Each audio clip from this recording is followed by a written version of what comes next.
सद्य परिस्थितीमध्ये, कारण तुम्ही मराठा आरक्षणाचा मुद्दा मधल्या काळामध्ये हाती घेतला, स्वतःचा पक्षही स्थापन करण्याचा निर्णय घेतला आणि मग अचानक जरांगेंचं आंदोलन सुरू झालं आणि तो प्रश्न अत्यंत मोठ्या स्वरूपामध्ये समोर येताना पाहायला मिळाला. आता तुम्ही या प्रश्नाकडे कसं बघता? मिळेल आरक्षण? समाजाची जी भावना आहे आणि किंबहुना मनोजनी त्यांच्या माध्यमातून सगळ्यांच्या म्हणजे सरकारसमोर आणलेली आहे आणि विशेषसुद्धा आयरनीवर आणि प्रामाणिक भावना येते, त्याच्यात सरकारने लक्ष घालणं हे गरजेचं आहे. आणि ज्या मागण्या समाजाने प्रामुख्याने केलेल्या आहेत त्यातल्या 2 मागण्या ज्या मनोज नेहमी सांगतो ते म्हणजे आम्हाला 50% वर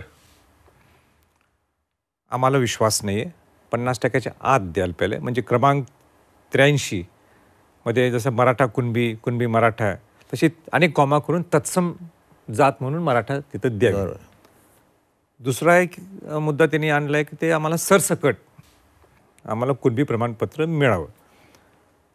आता हे जर सरकारला देता येत असेल, न्यायिक बाजू रास्त असेल, बरोबर असेल, तर सरकारने द्यायला पाहिजे. पण इथं जात असताना मला असं वाटतं की थोडी पार्श्वभूमीसुद्धा आपल्याला समजणं गरजेचं आहे की सुरुवातीला स्वर्गीय अण्णासाहेब पाटलांनी बलिदान दिलं. म्हणजे पहिली मुवमेंट जर सर्व सुरू केली असेल तर अण्णासाहेब पाटलांनी केली. मग अण्णासाहेब जावळे पाटील असतील, विनायक मेटे असतील आणि सगळ्या अनेक संघटनेच्या लोकांनी त्याच्यात सगळ्यांचं मोठं मोठं योगदान आहे. तर 2013ला आम्ही शिवशाहू दौरा काढला होता. मराठा सेवा संघाचं संभाजी ब्रिगेड आमच्यावर होतं त्यावेळी. आणि शिवशाहू दौऱ्याच्या माध्यमातून जनजागृती केली. मराठा समाजाला, गरीब मराठा समाजाला आरक्षण मिळालं पाहिजे. कारण का शाहू महाराजांनी आरक्षण दिलं होतं बहुजन समाजाला 50%, म्हणजे अनुसूचित जाती जमाती, ओबीसी आणि मराठा समाजाचा समावेश होता.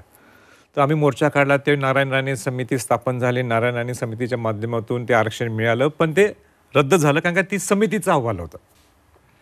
मग ती चूक दुरुस्त करत 58 मोर्चे ज्यावेळी झाले त्यावेळी देवेंद्र फडणवीस त्यावेळी तत्कालीन मुख्यमंत्री होते. मग त्यांनी ते मागासवर्गीय आयोग स्थापन केला आणि मराठा समाज हा सामाजिक मागास असं सिद्ध केल्यानंतर ते आरक्षण दिलं. हायकोर्टात टिकलं, सुप्रीम कोर्टात टिकलं नाही. आता मी परत क्लिअर करतो, समाजाची भावना काय, हे 2 आरक्षण न टिकल्यामुळे आम्हाला आता 50% वर नकोय म्हणतात, 50% आत पाहिलंय. आता ते सरकारला देत असेल तर सरकारने द्यावं असं मी त्या मताचं आहे. पण सरकारची काही आता मत आहे की आम्ही आरक्षण देणार, आरक्षणाला कोणाच्या आरक्षणात धक्का न लावता आम्ही आरक्षण देऊ असं सरकारचं मत आहे. म्हणजे याचा अर्थ सिंपल आणि क्लिअर आहे की तुम्ही 50% वर देता. तर 50% वर द्यायचं म्हटलं तर परत तुम्हाला एसीबीसी शिवाय दुसरा पर्याय नाही, जे पूर्वी तुम्ही 2दा दिलेलं आहे. मग तुम्ही हे टिकणारं आरक्षण कसं आहे, हे टिकू कसं शकणार, हा माझा सरकारला प्रश्न आहे. आता का प्रश्न आहे, म्हणून मी पार्लमेंटमध्ये 106व्या घटना दुरुस्तीत मी प्रश्न केला सरकार. मला ॲक्च्युली बोलायला देत नव्हतं, पण तरी मी भांडून सगळं तो विषय त्या दिवशी मांडला आणि सरकारला मी म्हटलं तुम्ही काय म्हणता 106व्या घटना दुरुस्तीत राज्याला अधिकार दिले आरक्षण द्यायचे. तर राज्याला अधिकार दिले म्हणजे 50% वर तुम्ही कसं देणार? कारण का इंदिरा साहनी केस, ही इंदिरा साहनी केस काय म्हणते 1992ला की 50% वर जर तुम्हाला द्यायचं असेल तर तुमची अपवादात्मक परिस्थिती, असाधारण परिस्थिती पाहिजे, एक्स्ट्रॉर्डिनरी सिच्युएशन पाहिजे, तरच तुम्ही देऊ शकता. आता परवा सर्वोच्च न्यायालयाने ज्यावेळी 2018ला आरक्षण तुमचं उडवलं, त्यांनी काय सांगितलं, तुमची एक्स्ट्रॉर्डिनरी सिच्युएशन नाही आहे. आता एक्स्ट्रॉर्डिनरी सिच्युएशनचे अनेक पॅरामीटर आहेत. त्यातलं एक पॅरामीटर असेल की लोकसंख्येच्या जे आम्ही मानण्यात कमी पडलो असेल की 50% म्हणजे 100% पर्सेंटेज धरायला पाहिलं होतं, त्यांनी नुसतं तुमच्या ओपनमध्ये 48% धरलं.